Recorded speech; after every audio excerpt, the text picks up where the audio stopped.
motorcycle. You're here with Mission Tristan today. I'm just outside of Penn State, so Altoona. And so that's all that area behind me there.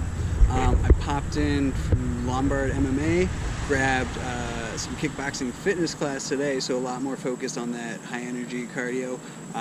Then I booked it out of there, got cleaned up, came back and jumped in for the interview. So we'll get you there.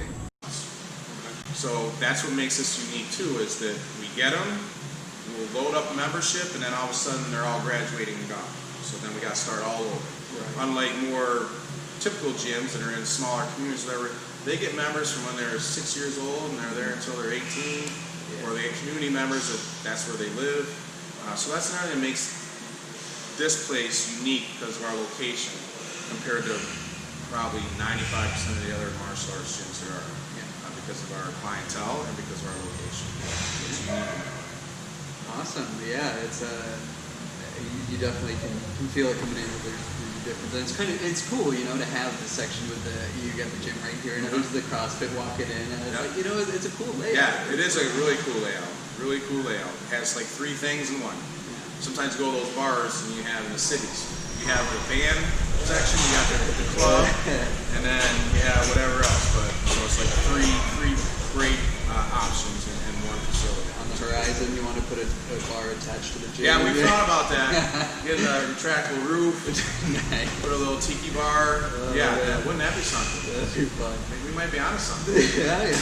Call me if that gets set up. You know, I'll come back. Yeah. Cool. Let's wrap up. Any shout outs or anything that you want to kind of throw out there, and as well as social media links where people can find you. Yeah. Well, we have Lombard MMA is our Instagram and Facebook. Okay. Twitter as well. I actually have this business branches off. I do a couple other things. I train football players, football coaches around the country in hand fighting. So I travel around and do that. We have numerous NFL guys that train with us. I go around and teach college coaches. We've been to Alabama, Oklahoma, for example. Do a lot of work at Penn State. So that's called MMAFX, Mixed Martial Arts Football Cross Training. Okay. And that's been existing for about 5 years. So that's kind of an element, another kind of a side gig to the Lombard MMA brick and mortar area. Okay. So that's something that's MMAFX on Instagram, Facebook as well. And then we also have a phys ed curriculum that we sell to schools. It's grade 4 through 12. It's called Martial Arts Fitness. And so we have a focus on fitness, focus on confidence, endurance, and strength. And that's where we teach, we go in and we teach the teachers how to give them a curriculum, a video set, and teach them how to teach this to their students. So it's a pretty unique and non-traditional gym class activity as opposed to the typical basketball, volleyball, and kickball or whatever. So that's called Martial Arts Fitness. We have a Facebook page for that as well. And that's all through the website, which is lombardmma.com or mmafx.net. It's the football hand fighting cross training. Yeah. Wish I had that for PE. I know, yes. Me too. Me too. And that's what's cool is that if communities get that in their school district and gets kids excited about martial arts or boxing or kickboxing, and then there's a local gym, it would only just help that.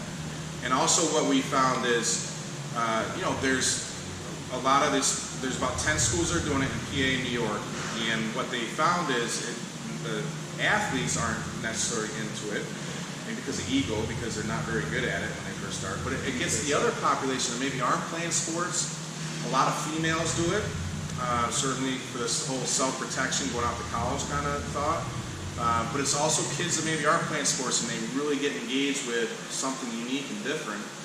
So that's been pretty exciting with the feedback from these schools. It's not only a way of starting to develop self-protection awareness in a safe environment, but also it's getting people to do a sport that maybe they never would have thought about doing and maybe continue outside that if they don't play other normal sports or traditional sports, basketball or soccer or whatever. So it's been pretty cool that way. That is so great to hear. I mean, yeah.